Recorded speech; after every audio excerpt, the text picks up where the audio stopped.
The Afro War is going on. The League War is going on. We got battles on all fronts here. Yeah, the other thing is that this time around, CLG on the red side, being red side does make it a lot more difficult to use target bans like the Nidalee for Karsa, like the Varus for NL. Yeah, and we have to remember last game that these guys played, CLG had decently strong control of the laning phase, didn't snowball it, and then Flash was actually at a 5,000 or 6,000 gold lead, which they then made some mistakes and ended up losing. So I'm expecting some pretty different pick and bans. It was a very relaxed game, mostly focused on those objectives, which almost helped CLG. We heard Quickshot earlier. CLG had that 100% first turret, get a small gold lead. They've been thwarted off that recently. See if they can try once more. Obviously, Blue Side has a lot more flexibility with their bans at Worlds here, but you can see already with the Elise and the Lulu bans, that is 2/5 of the CLG composition from day one. Mord, Darius, Gangplank. 3/5 are now banned out. So the first pick now for Flash Wolves, their priority, what will it be? Yeah, a lot of the tier 1s banned out here, and with Elise gone, pick up the Rek'Sai for Karsa very quickly. Yeah. Interesting. Nidalee is still up, and they could pick it later on after seeing more of CLG's picks, but this is just an all-around great jungler. Don't give anything away. And I think being on red side against Flash Wolves is pretty disadvantageous, only because NL and Karsa put together a pretty mean poke composition if they just do Varus and Nidalee. It's part of how they were able to beat the Ku Tigers with those two champions, and because CLG opted to just take down the tier 1 champions on the ban side, Flash Wolves will be able to pick their comfort champions if they want.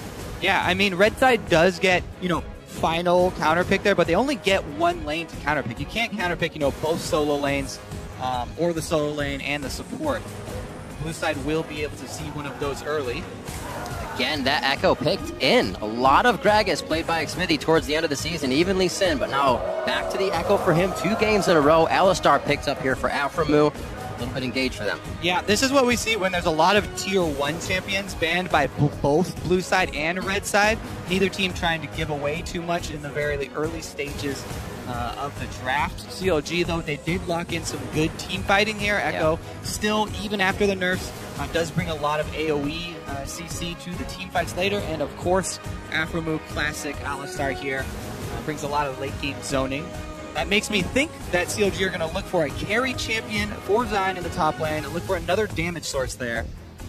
Yeah, and even though Flash Wolves haven't gone with Varus, they still have the Morgana, which can hopefully block the CLG initiation. Going back to that game where Flash Wolves did beat the Ku Tigers, they had the support Morgana against an Alistar on the opponent's side, and Sword Art was very capable of stopping the engages there. Nidalee is almost expected as a near to last pick for Flash Wolves. It will depend, though, how hard CLG can pick their initiation champions in the next round of this draft. This also separates a little bit for me if the Varus was necessary. You think teams would just ban that out, but will Sword Art still be able to hit those bindings, make that team work? Was it just the Varus? We'll find out. Looking on the other side, Victor for Pobelter played all throughout the finals versus Team Solo Mid. He will lock it in once more, and Doublelift gets his Tristana. Okay, so CLG, bread and butter here. They got the wave clear mid laner, as well as the Demolitionist and Tristana. Knock down early turrets, and they will be able to defend if they do get behind. One of the reasons why CLG have been losing in such spectacular fashion against the Ku Tigers is because they've been taking more risky plays after they've gotten behind. If you have something like Victor to wave clear, you can be a bit more circumspect. Well, I don't know why I was talking about Nidalee coming through this whole time with Rek'Sai being first pick. So I let you slide on it. I tunneled a little bit. You should have stopped me, Kobe. You tunneled? What? You definitely should have stopped me. So my bad on that one. But that is the hard initiation right there from Flash Wolves. That is no longer a full poke composition. That is very heavy on the initiation the instant that CLG locked in Victor. Also, this is something that CLG have feared from the first week. In the first week, they banned Malphite 2 of their first games without ever even seeing anyone play. It's the Echo flex pick. They set it up in the game against Ku Tigers, and Echo's going top lane. There's their damage source that we were looking for. It is going to Zion Spartan, the AP Echo into Malphite. We wondered what would happen. Echo with the changes recently, Xmithy still took it for that first game, but Zion Spartan now to try to go up against the Malphite in the top. Seeing that Karsa Maple now, Rek'Sai LeBlanc, see if their synergy gets into this game as well. That's a wicked flex pick to pull it at this point. because they'd already waited for the Malphite. They were probably expecting a top lane bruiser, maybe like an Olaf or a Gnar for Zion, so they thought the Malphite was safe. This is going to be interesting. Yeah, plus this way they get a lot of AP damage into the Malphite pick. So Malphite, at this point, you can build Abyssal Scepter, but you don't want to have to spend too much, going through that build path. And it will be light on armor. So COG very diversified in their damage sets. That being said, for Flash Wolves, though, they've got the Black Shield that you mentioned for Jinx, and they do have a bursty combo of their own. Malphite and LeBlanc, very, very big at picking champions off. If Flash Wolves can get the Fog of War advantage, then you can instantly blow someone up. We're almost about to head into the game. This matchup, if CLG are to win, birth themselves into the semifinals for a game. And they absolutely want that. Coming out very outspoken as being a team that can make finals. If you think, who you think has the edge in this match, tweet at LOL Esports, hashtag FWWin or hashtag CLGWin. We'll tally those up throughout the game. You always see it at the bottom. You can participate in the streams as well. It's kind of like being a pro player on Twitter. If it gets through. One thing I do need to touch on, one more thing I need to touch on about these team compositions, is the way Black Shield will be interacting with Maple's LeBlanc later on in the game. So often, LeBlanc is like it's a poking assassin in a sense, because she can distortion right on your face, get quickly out, and do that multiple times as cooldown permitting. And normally when a player tries to do that, you kind of predict and CC when they come in, so it'd be really big on the Alistar to interrupt that. But if Flash Wolves just simply puts a Black Shield on Maple later in the game, he will be able to poke as much as he wants on LeBlanc in general safety, which will enhance COD's need to get flank initiations with Silent Spartan's Echo. See if they can keep those wards up. Xmithie on Lee Sin can get that Sightstone for himself early and start that vision, so it's definitely a possibility that the flanks will be able to work. Good damage, just getting vision here. CLG almost getting themselves behind in these little early travels they do. Seems like they're all right for now. Well, that is going to be one proc for Sword Art, so a little extra cash. I guess technically, yes, they're a tiny bit behind. But Mirrored Ward's coming out for the lane swap here to see. Plus, they've already seen Flash Wolves down in the bottom lane. Let's see where they go with this one. Watching CLG versus Ku, you can see Ku just had an idea what they wanted to do. If it didn't work, they had another one. It seems like CLG was always adapting. We'll see if they have something on their plate and put their foot down first here in this game. Usually Pole Belter, very quiet in the mid lane. He'll have to watch Karsa and Maple's synergy, especially with the LeBlanc and Rek'Sai. Still roaming around. It does not look like they're going to get matched up on this one. Well, CLG waiting until the camp is just about to spawn. Show that they are starting on the blue side here. Yeah, and there's also a harass going down bottom. Let's see if Alistar can actually push them off the double. So this is... Despite COD getting spotted at the back end there because they had waited to be shown, Flash Wolves didn't really get any intel, and I think COG gets what they want here. In the mid lane as well, this matchup going to be important to see if Pole Belter can land his lasers through the minion wave and tag Maple. If you can get that extra control of the lane, since Maple did go with the ring and only has the 3 biscuits, then you can keep her bottled up. That's a big point for CLG, because the early wards, early map control coming out from Flash Wolves would be devastating. There's Pole Belter already going aggressive. Keep an eye on that lane. Pole Belter at 10, up CS. Maple been down 11 on average for this event. So Pole Belter already having a good run so far. They are even, but that damage is going to cause Maple to chug those consumables. Ooh, great trade with the distortion back. Yeah. Going to be a volatile mid lane in this one until we get some jungle pressure. I see these guys possibly killing each other, but Pole Belter is running the barrier. Yeah, well, they've already burned through all of their health push into the mid lane, and something that's really interesting in the top lane is Malphite actually got the blue buff when they did the early double jungle. They gave the blue and the blue buff experience to the Malphite. It's really beneficial, specifically when they have a Rek'Sai jungle who doesn't benefit that greatly from blue, and this kind of makes the early laning phase incredibly punishing from Malphite. And what you can do, though, as Zion, to answer this, is try and shove your wave very quickly, then you get your recall off back to base to heal, and while Malphite is trying to clean up all those minions, use that time to walk back without having to use your teleport, because bottom lane is going to be... Oh, never mind, he is using his teleport back to the turret. Flash Wolves did not see this, though, so they won't know the cooldown. They can infer it if Stake says, hey, he got back here way too fast. They should be able to Chelly pick up a second Doran's ring and 4 extra biscuits. Yeah, yeah, as well. It wasn't a vision, but it may as well have been, as long as Stake is communicating. maybe a little off on the call for when the engage comes in. We'll remember that timing for teleport. Hold still very close. Alphamoot looking to put some pressure on the bottom lane, but it's just for some safe farm and movement for Xmithy. Yeah, I think the reason Zion wanted to do that is because even Malphite, you know, pre-6, even if he does teleport down bottom, it's not a huge impact. And it would only slightly turn the tides. So he gets his ultimates. And not to mention the second Doran's at this point kind of times with Stake losing his blue buff, so Stake won't be able to harass nearly as hard as he was before. He'll himself pretty quickly, and then he'll have to go back on his own.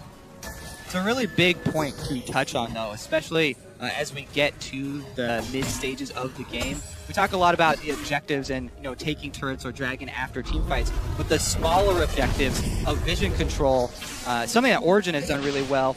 In order to enable the first line of vision, shove up the minion wave very quickly because it will occupy your opponents for a good 5 to 7 seconds, plus give you the vision from those minions moving up. Here comes Smithy, though. Pre-level 6 Stake. Stake is up pretty far without wards, so he is technically vulnerable here. Karsa as well in the mid. There's that synergy trying to work for them, but they do not get it off. Pobelter had cleared the pink. Karsa still went for it, though. Trying to push himself through that wall of defense, but cannot get any kills. So a little bit of love for the mid lane so far. Yeah, plus Karsa already is a camp up here on Smithy. So he's already ahead in experience, and he's already gotten a summoner spell out of the mid lane. Really takes a lot of the momentum out of Pobelter's lane phase that he was trying to build up here. Maple already with a decent CS lead. And Maple has been a really prominent assassin player within the LMS. A lot of people are looking for him and Karsa because of their synergy to really have Maple take over multiple games here. And finally, he's unlocked here to play an assassin in the block, and he's doing quite well early on in the lane. Really a star player for the LMS. Actually considered one of the best now, though, in the bottom lane. 4-4. No level advantage here as they fight, just trading damage back and forth. Triumphant Roars will be able to heal double it back up slowly. It should be all right for this lane. Yeah, so pretty much Maple's CS double lift with the CS lead down bottom as well as Zion up top, kind of making up for it. But marginal lead there for Flash Wolves.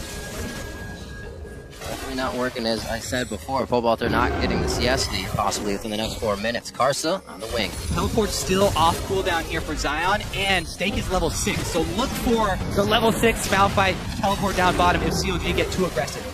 Sword Art's aggression towards it kind of told Alphamoot there was a little bit more than he wanted to fight there. Speaking of communication, though, Stake is really low on mana and under his turret, so if he did teleport in, he would only have enough for Unstoppable Force and no other follow-up. Great point. Very dangerous move if they actually decide to go for it. Looks like he will back for the possibility of something happening, but Karsa's already back as well. Once he backs, Xmithy can't gank safely. Even though Zion Spartan does have his teleport up to map, so it's interesting. I have to say, there has to be communication between top and bottom lane when they're standard lanes. It's so important. You have to clear out those wards that have gotten into the side brush behind CLG's bottom lane, because Zion should be telling them, yes, there's a Malphite level 6, he's going back to get his mana right now. CLG, though, they push up that minion wave, and then they peel off to take the objective here in Dragon. Nicely done. Stake low on mana. He's not going to be able to come in too quick. Dragon burned down as fast as they can. So CLG, again, kind of slowing down the fact of kills in the game, but aiming for those objectives first. And as far as encouraging viewers to pay attention to the times when teams quickly shove minion waves, also shoving a minion wave just to get a recall off, to get a purchase, is also a sort of mini objective as far as this really early stage of the game. That couldn't have gone much better for CLG in standard lanes. To be able to get an uncontested dragon without actually losing much tempo or pace is really strong. A lot of that, I think, had to do with Zion aggressing so much in the top lane when Stake was low, almost baiting Karsa to come up, and the fact that Karsa had, I think, been spotted a little while ago in bot lane, so COG didn't expect him to camp down there for that long. Really nicely timed, as we mentioned earlier, the double Dorans allowing just Time Winder to keep clearing waves. Got the upper hand on Stake for the Dragon for the team. And not only did COG take that Dragon, but they got the all-important first line of wards down into the red side jungle. You can see here they even plopped a pink ward behind that red buff. So they've got a lot of vision on the bottom side of the map. A lot of that had to do with Xmithy, who purchases far more wards before Sightstone than any other jungler. Specifically, the stat was for North America, but it's holding true again here. You can see he's going for a warrior enchantment, probably a later Sightstone. Aphromoo gets a very early Sightstone to try and compensate after Xmithy put some early gold into wards, and we're seeing that exactly here. Yeah. Plus, it is also, not only does it cost him gold to buy all these early wards, but Smithy is still behind on farming here compared to Karsa, who is a couple of camps now up on him. And the farm game's going pretty well for Flash Wolves thus far. Being in the 2v2 against Double Lift and Aphromoo. In game 1, when they had Kramer down there, Double Lift and Aphromoo up 20 or 30 CS. This substitution has worked wonders for Flash Wolves. Yeah, it definitely has. As Creflo talked about, that one cocoon changed everything for the team. And then it's second cocoon. A lot of respect in that mid lane. You can see the CS in favor of Maple. That ignite kill pressure keeping Pobelter on his heels. Zion is playing so aggressively here because they have this deep vision in the bottom red side jungle. They're like, you know what, Rek'Sai's down there. Until we hear her scream and we know that she's trying to use her ultimate to get up to my side, Zion is just pressing this so hard. He's even past the turret there, trying to keep Stake under wraps. It's very similar to what happened in the first game between these teams, where Stake actually got 2 or 3 kills on Zion because Zion was playing so aggressive and got heavily ganked by Karsa. This time, Zion is displaying the same level of aggression, but Stake is needing to just deal with it. Yeah, and Karsa has not tried to punish him for it. He's instead, trying to farm up, get his lead on Smithy, which he has done. He's got his completed jungle item here, the Cinder Hulk, done for Karsa. Looks like you might be able to find him here. Smithy sees the ward. I don't think they're going to want to fight this one, but now with the knowledge of Loic Smithy, Karsa may try to make a move. Yeah, that's the other thing. CLG have to now play around the knowledge that Karsa will win out in a skirmish. Yeah. Great wards, though, for CLG. There would be a potential for Malphite to teleport down, but there were enough people missing in the counter-teleport. Flash will call it off. I like this. Playing off Maple's aggression. They'll see if he wants to go distort in again for damage on Pobelter. Flanked by each side, though. Karsa on the right, Zion on the left. Yep, Zion buying some wards himself. He goes down, places some river vision, and it is going to talk to him. Looks like only one melee minion because he jumped so quickly. Yeah. So looking at how counter logic has always come out of scrims, saying that scrims are going well, this is going well, but they completely fall apart within a game. It's kind of mind-boggling each time. Well, that's like we were talking about in the opening, because it's happened twice against Ku, where CLG played so aggressively and so risky even after they got behind. Oh, Maple. That barrier's still there for Pobelter. He can stand toe-to-toe for a bit. If the trade goes his way, the chain did miss. Yeah, Maple is taking really good trades. That was one of the first ones where Pobelter actually gave as good as he got, because he was able to dodge initially. Yeah.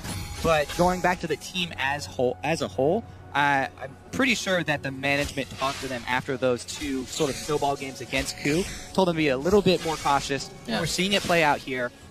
Double Lift just sort of waiting until he can build up to the Infinity Edge. Yeah. And if we think about CLG of old, losing a game like they did to Ku Tigers, that's like the tilt of nightmares. They lost so terribly. Absolutely. And then having to come back in the same day and play 2 more games seems really scary.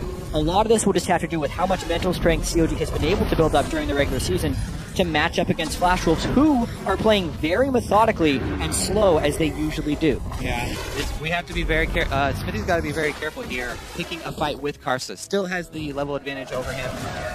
So even though he's backed up with the invade here from Double Lift and Aphromoo, Flash Wolves, all they have to do is pull that trigger. The first blood should be very explosive from Flash Wolves. If Stake is able to pull the trigger on his teleport. Yeah, at this point, it might just be at second dragon with the way CLG is going to hold off for most of the objectives in this game. Top lane back and forth once again. Zion's part doesn't have to worry too much. Really just taking a bunch of Cinder Hulk damage there. Or, say, Bomby Cinder. Bomby Cinder, thank you. Little baby salt, baby Cinder Hulk. Zion's got about 2/3 of the turret dead in the top lane. And CLG is starting to work on the bottom turret as well. This will prompt aggression from Flash Wolves as COG tries to get more and more bold in these side lanes. Ooh, Belter tries to sidestep, but he gets caught with the chain. Belter up, barriers down. His flash can be used right now. The Ignite should be saved with that safeguard. That's going to be the Mimic of Maple. No kill coming from that. And Xmidi perfectly on the wing. The rocket just over the right shoulder of Belter. Not even close. Don't worry about it. Belter stopped to pray in the middle of the lane. Saved him. Narrow miss. That very easily could have been first blood and could have swung that lane over for NL because that would have given him the jump to Infinity Edge over Double Lift that he would so heavily need. I want to point out a nice little mechanic that Zion just used to gain extra pressure in that top lane. Okay. Just used the Echo Ultimate to get back to lane even quicker. And the reason why I'm focusing so much on the minion wave control of the top lane is because Zion Spartan, well, you can see right there, he got the objective himself, but he's drawn a lot of attention.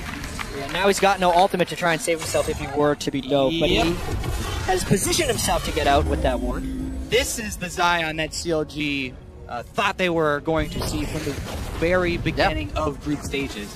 He's been able to play aggressively, draw resources from the enemy team, and still come out with his advantage. Definitely the Zion we started to see at the end of the season with the Fizz and Olaf picks. And it seems like CLG did their own kind of dip again to come back up a little bit, but they're having that trouble. We talked about it a little bit already, but even hearing CLG mention that we're not playing like we play, it's a little disheartening if you're that team. See if they can right the ship here, right those wrongs. Still no sight ward for Xmidi. He's been finished up on Karsa. Flash Wolves have not been able to push their wards too far forward. Going again to try and chunk out Belter. The summoner's down, it's got to be a repeat. So, Smithy was able to get with the combo there. So CLG, again, they want to utilize Zion's big lead in the top lane to gain a map advantage here. Shove that lane out and put pressure on stakes so that you make Flash Wolves have to choose between losing an extra minion wave up there on the top side or some damage on the secondary turret or teleporting in. Right now, though, Flash Wolves, they have the minion wave advantage on top, and they're pressing in. That's why they're going to be able to steal this blue buff. Well, let's see if they get it. They know the smite is down. Yeah, they ended up stealing it for the jungler instead of being able to pass it off to someone more beneficial. This is really a huge moment in the game, unless Flash Wolves rush the Dragon right now, because Zion Spartan's going to continue to push out that lane. I was expecting Flash Wolves to actually try for a Dragon there. Yeah, I mean, they are able to deny it from Belter, which is, you know, optimal, but Belter hasn't had too much of concern with mana problems. You know, he's gone with the early Negatron, so the poke from Maple is not as threatening anymore.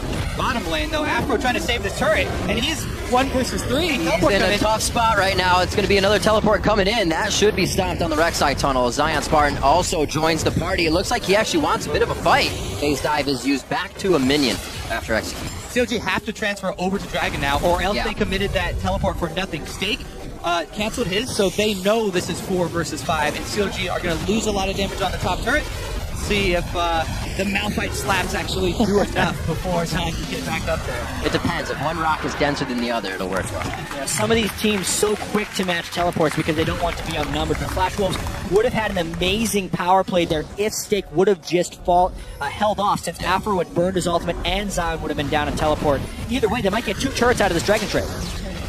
Zion Spartan should be able to get top side. It looks like he may be able to make it in time. No, he will not. Totally worth for Flash Wolves. Yeah, it was. Second Dragon, in my opinion, is mostly meaningless because you can still get the chance at the third, and they haven't gotten the move speed yet on the opponent's side. The Dragons giving the gold to put Flash Wolves in this position is much greater. Double Lift jumps out. Binding used. No, Zap actually hits. There's the rocket as well. Double Lift. There's like 15 feet of wall there if he made that flash. Wow. That is a flash that will never get over that wall from his current position. Very risky positioning there from Double Lift. Pushed up really far past the turret that was just taken. And they punish him heavily for it. 3 members down bottom, though. CLG try and answer with a turret of their own. Will they be able to get enough damage on mid, though? Doesn't look like it. Karsa continuing to engage with the black shield on him. And it just keeps working. Everybody has to back off from Chronologic Gaming in the mid lane. Double Lift just coming back up now to get himself back in. Didn't lose too much CS in this situation. CLG trying to keep tabs on Flash Wolves right now. Zion Spartan giving him a little what for. Doesn't look like they're going to get much out of this. They're really just losing a bit of HP each time they try to engage. Going hard here on the mid turret. Respect given by Maple and the rest of Flash Wolves. Double lift there. Maybe not. They go in after the turret goes down, fight with the damage, and they are going to get taken out. Karsa goes down immediately. Maple living with a sliver of health. That's an L going down now. After they lose one, they keep wanting to go in. It's ill-advised. Who needs double lift here? 4-man push without the Trist as a turret definitely takes Flash Wolf by surprise. Karsa goes in, gets completely bursted. Pobelter landed everything, and the double Abyssal Scepter power spike from those two mid laners just destroyed Flash Wolves right there. I'll never understand letting the turret go down and then engaging. But they try for it. They lose a few. 2-1 now, coming up onto 20 minutes. Doublelift also going to pick one up. And with the mid turret down, it opens up the map nicely for more forward wards and a bit of CLG movement from Afromu. Yep, they're going to litter this red side jungle and try and push the last wave to get that wave into the turret. I think that NL should be able to clean up the rest of those minions, though, and draw even with Doublelift. Let's see if Pobelter can hold mid. Victor, the god of wave clear, should be able to hold his own. Laser. Oh dear. Woo! This is good. Nice job for Doublelift, able to get himself out safely. We saw previously against Ku getting dragged over walls. They couldn't even get from lane to lane. They get a little bit of freedom here. We'll see this fight again. The Black Shield gone before Karsa even gets into this fight. And then Maple distorting into the Pulverize. One part bad, other part really unlucky. And then Zion Spartan gets both ticks of the Time Wander there as Pobelter comes in for the finish, and it just gets bursted for far more than he expected. Yeah, Zion doing a lot of work this game. His early lead on Stake manifested in, as you said, not only the double Abyssal Scepter build, but more spell penetration on top of that. Whoa, Stake deep in enemy territory. Does not look like it's going to end well for him. The whole team is coming up the river. He's got enough HP to last, but the team definitely does not want to continue that fight. CLG starting to gain a little bit back here and there, but they got to make sure they're not the ones chasing the fights that aren't going to happen in their favor. And there's that Fog of War control we talked about for the Flash Wolf. They're able to find their first pick here. Maple finds Smithy, and that's going to put more pressure on Pobelter here in the mid lane, trying to do wave clear. Yep. Zion actually gets called up. Really swingy game here. Stake does have his teleport and ultimate if they want to push this really hard. Probably the turret easily for Flash Wolves. Eyes on Zion. Where's the teleport? Here it comes. Still going to go in. They try to get Karsa immediately. Still pretty tanky. He's going to take a while to go down. And that's enough time for Flash Wolves to assess and set up a kill of their own. 2 going down. Zion Spartan XE. Smithy coming back up from previously. Sorry. That was a great stun lock right there. Zion did not have time to get his ultimate off. Still trying. Relentless here from Flash Wolves. There's another one. Chain into binding. We're seeing the composition kind of come to fruition here as they get together in the mid lane.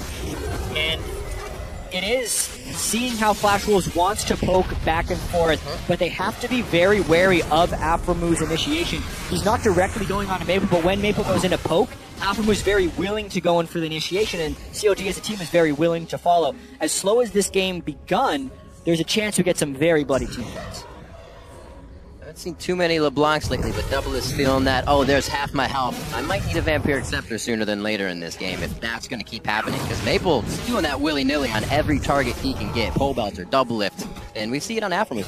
Yeah, and as expected as well with the 4 AP solo laners, we see a whole bunch of early Aegis of the Legion rushes here for both teams. Flash Wolves actually got double. So everybody will be in range for the extra magic resistance, and it does double stack on the 2. Yeah, what's so interesting about the double Aegis is I feel like it used to be good in practice, but I still prefer the tankier guy getting the benefit of the Aegis as well as then just getting a Spirit Visage, because he's getting the aura anyway. The only benefit the second Aegis does is it gives the extra aura to the support who already has the aura. If anything, though, if Sword Art's not going in, at least Karsa can benefit Stake with his aura, because they're going to get spread out. Yeah. That's the higher benefit of the double Aegis. I do agree with you with maybe Karsa this game going with a more greedy build and buying magic resist just for himself, because he's been focused down he's been blowing times up in a row. Right. By AP damage. So he really would love a Spectre's Cow right now. Zion Spartan trying to get himself. This is actually a really early Baron, but Stake's going to sniff it out. Crisis averted for Flash Wolves. That would have been a nice sneak, but obviously that ward Yeah, actually, and CLG used a lot of resources gaining that vision control of Baron, which I feel like it's a it's a very low percentage chance to get that Baron, and that pink ward and that sweeper might have better been utilized around Dragon, which is about to go down. And now CLG's best form of initiation has no ultimate and no help. This could very easily be a Dragon or a Dragon and a turret for Flash Wolves. And really, it seems like it's just folding over from last game. Many mistakes made by Doublelift and Afro in the bot lane, kind of walking into a situation that got them killed. And now they lose pressure on the mid lane because they did not respect the grabs, the pokes, and the bindings. Small chunk there. Zion Spartan does have Home Guard upgrade as well on his boots, so he could try and teleport into this, but it's a blind Dragon here for CLG if they were to face check. I feel like he's waiting for the home guard teleport right from base. Afro does not have his ultimate backup. This would be so risky. Zion has been waiting in base for an opportunity, but he entered again. He's back and forth. Looks like he will hold off on this one. The team's still trying to flank on this. Smitty's going to take a bit of damage. Zion very much holding. Maybe they can get... Oh, my word. Nice Doublelift gets hit. Very nice channel on that. Getting out of the unstoppable force. That's going to be Afromoot down. Like he said, no ultimate here. Big Smitty comes in a bad spot. Zion Spartan, rather. But this could be Flash Wolf's loss. If they can get a few more hits in on the side of CLG, they're going to start losing members. Stake back to the front line. Karsa gets there as well. Black Shield on him again, so he can't be stopped. Doublelift in the eyes now of Flash Wolves. Zion Spartan doing what he can to deter and peel off his AD carry. Zion onto Sword Art. Sword Art could go down with one more hit, but he just can't swing the sword. Doublelift to the other side. Double again. He gets the reset. He says, "King me," but can't get the next jump. Zion Spartan now in a battle. A 3v1 around him. A 2v1, I should say. And it does not look like it's going to end well. The parallel conversion stun is going to happen, but Karsa is free to roam and free to swipe. A delayed ace there for Flash Wolves. What a massive fight. We said this game was going to start exploding in the mid game with some bloody team fights, and that was about as bloody as it's going to get. No ultimate on Afromu, so he dies before the follow can happen from Zion Spartan, which makes the delay in that fight very pronounced, and then CLG tries to reach around the back end to finish that off, and Flash Wolves is able to prevail.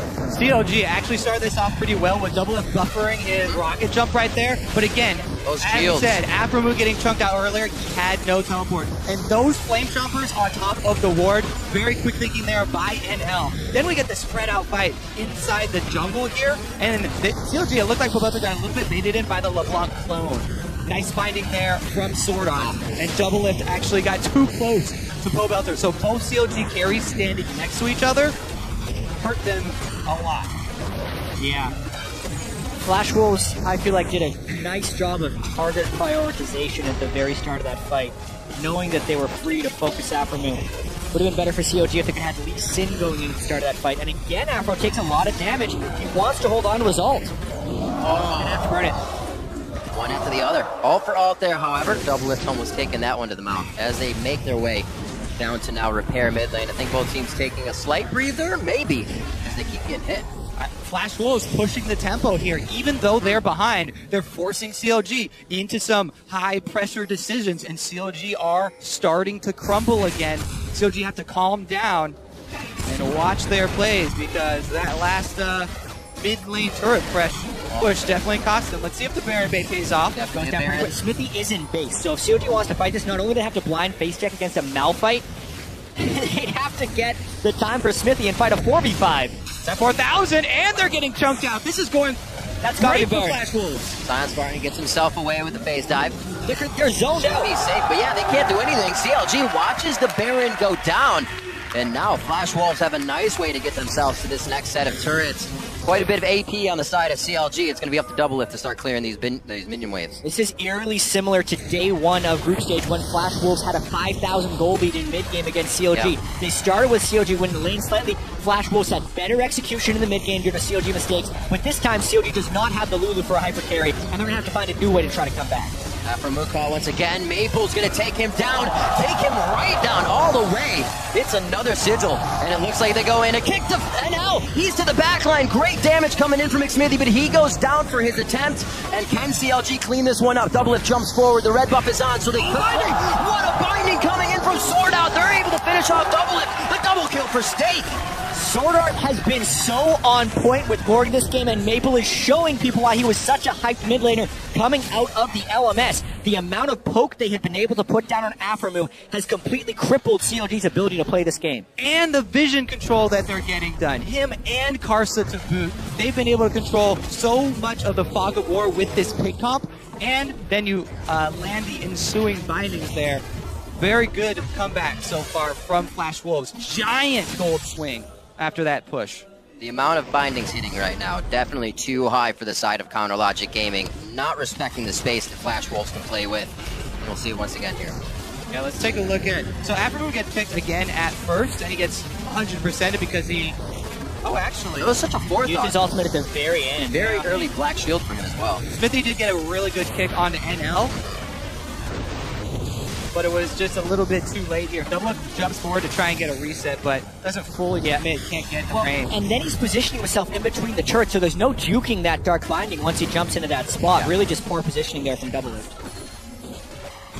Flash Wolves finishing quite a few items here. That Banshee's Veil on Stake pretty much gives him a Black Shield he needs every so often. They can now use Sword Arts for somebody else if necessary. This is Zion Spartan. We'll see how fast he can zero out NL here if he goes for the attack. Nice dodge on the Time Winder to get the damage on the backside as well, but he's forced to get out with his ultimate. Pole Belter looking to get himself something fancy, but goes down actually. NL off on the side. Him and Karsa already doing work in the top lane, participating in fights in the jungle with the ultimates, and they're going to keep pushing. They still have Baron, and the majority of CLG's wave clear and team fighting potential is dead. This is huge power play here for Flash Wolves, pushing 2 lanes at once. Just instantly falling apart once one grab happens. CLG gets another grab, and Flash Wolves know they have CLG on the back foot here, and they continue to pound him into the ground. Ward's going down inside the base now for any other grabs that they can get. They know they are safe to be here. Such a massive game for Flash Wolves. Well, they need to win this game to keep their hopes and worlds alive. Another binding lands! CLG could have clinched a berth into the semifinals here if they're able to take down Flash Wolves, but they are having none of it right now. Stake winning the Afro War and winning the League War right now with the rest of his team. Across the board, fantastic play so far from Flash Wolves this game. Yeah, such a ridiculously large Baron power play right there for the Flash Wolves. Plus, they've kept CLG occupied for so long inside their own base that a lot of CLG's ward coverage expired as well. Now they're trying to rush back out and get the consolation prize of Dragon, but it's only number 3. And Maple is just so far ahead of the curve right now with no true tanks on CLG. The LeBlanc poke is just out of this world right now. Unless CLG gets an incredibly clean initiation, they're always starting a fight, basically down a man. That's Grievous Wounds. No Ignite. Grievous Wounds. For the second time, that combo. LeBlanc pick is just coming up huge right here, specifically the way Maple is playing it with the team. 5,600 gold as a result of the Baron. That is almost double what the average Baron power play has been here so far at Worlds. Did you see how much control Flash Wolves have? And it's different control than what other teams have shown. Ku's shown a bit of this as well. When they have the lead, they run with it. They aren't unsure if they have the lead. They keep pressuring. And now onto the inhibitor turrets of CLG's base. They look to take this win very soon. Maple's doing all this poke without even the Black Shield being on him yet. Double Lift, though, with the Blood Thirster did lifesteal that up, so Maple has to poke someone else other than Double Lift if they want to get a real advantage for this siege. Or Snake has to combo his ultimate with it and just kill him. That too. There are going to have to be some very heavy mechanics for the items down for Counter Logic Gaming in these fights. They're able to hold the inhibitor without a turret in front of it. Flash Wolves just looking for it. Pole Belter gets himself in a great spot. Kickback Stake is going to go down possibly. That's a lot of focus for the tank. And the rest of the team's taking the inhibitor. There's the Chaos Storm from Pole Belter. CLG's trying to chase here, but they're taking damage as they chase. A great binding from Sword Art. That's the headbutt initiation for Pulverize that CLG needs to keep it going, so they have to stop. Yeah, another great binding there from Sword Art. Great Morgana performance from him so far today. Yeah, Flash Wolves didn't let Maple set anything up with poke there. The ultimate was aptly flashed by Pole Belter, and it completely backfires there because of the kickback in the turret. Another thing about Stake's build is he's gone for that just one magic resist item, thinking that the double AP is not going to be wanting focus to tank, which is generally true, and it's really been shutting down Double Lift. So the fact that they could kick him into the Nexus turret for an extra little bit of help, and then they still struggle to kill him. Shows how unkillable he's actually become. Said the mechanics are going to have to be high with the items down here. Still just a needlessly large rod trying to be built up after an Abyssal Scepter coming in for Pobelter. He is all charged up on his item. See if they can get themselves a good fight. It seemed like in the jungle earlier is what they wanted. A Chaos Storm built up, but Flash Wolves has been separating and dispersing very CLG nicely. spending a lot of money on vision here around Baron, and now they're sitting in the brush. So they get Snake. Blink Bounces cover. Banshee. Barely touches him. Banshee's Veil into Black Shield. Why would you even try? Pobelter's going to be the one hit. Snake has all day to play around here. He says, come on, guys, let's go. Blindings from Sword Art go to the backside. They missed, but they still have Aphromoo to kill. Taking him down. Pobelter's next. Doublet's going to get hit with some rockets. The binding for Xmithy is forced to be flashed forward with the Buster Shot backwards. Doublet lives for another second, but the distortion now to come in from Maple with a sigil will end him. There's the auto attack. That's 4 down. Xmithy runs for the homestead, and he's not going to be able to do much for the inhibitors. That's the thing. Full take. Malphite is happy to face check a brush, and Zion goes right onto the flame jumpers again. Smithy gets caught. Yeah, still 20 seconds plus on the death timer, so this should be Flash Wolves taking the game, I think. Maybe just Back two and forth, inhibitors. looks like the inhibitor top open in their eyes. They're going to want that. I don't know if they want to chance this right now. Not very many minions coming in, but and they have Baron in the bottom lane to work with now, so it's going to be nice for them. Going in, he's going to try to go for Sword Art. Chrono Break Rat back. The fights are not being won, and they keep using ults outside of a big fight. And even when there is a big fight, they're not able to use their ults. So true. Well, it should be a repeat Baron for Flash Wolves here. Yep. They left behind plenty of vision. They've got 2 inhibitors down. COG still licking their wounds. Really well played by Flash Wolves so far. The teamwork across the map this game, on point for them. Dragon can even be theirs in another minute here if they can win this resulting fight, if CLG actually wants it. In true CLG fashion, they are testing the faith of their fans. Yeah, so if Flash Wolves is able to hold this out, it makes the next 2 games incredibly interesting because that would put. Well, we'll go over this fight one more time. There's the face check. I mean, they do stun him, but Zion steps straight onto a Flame Chopper, can't ultimate out, and the fight is based. The game might even be over at that point. Pobelter doesn't have Flash from the last time, so Stake can easily just click on him to get the ultimate. The rest of Flash Wolves can then arrive at the fight. Really, the initial pick onto Stake isn't the worst idea as long as Zion doesn't step on the Flame Choppers, because then COG would have been able to disengage. They attempted again. These guys are just too tanky. Arsa, pretty damn big right here. Takes a full hit from 3 members of Counter Logic Gaming, and then right back in for another unstoppable force. 4-member pop-up. Doublet on the outside. They're going to actually have to look away from him. Stake's going to take down a 1v1. Double kill coming in for NL. Looking for a triple kill. That's a triple. That's going to be the quadra. He gets a pentakill. And now, pentakill. Quadra kill earlier on Jinx. He is having a great day. And remember, this guy was on the bench for Game 1 here at Worlds. He is coming up huge. There's the teleport. That's going to be the push for the Nexus for Flash Wolves. This makes this group so interesting. Flash Wolves still have a chance for first place in the group. Absolutely crazy. Flash Wolves march down the mid lane. Karsa down in the victory fight, but it doesn't matter. 37 minutes in, Counter Logic Gaming will fall to the Flash Wolves.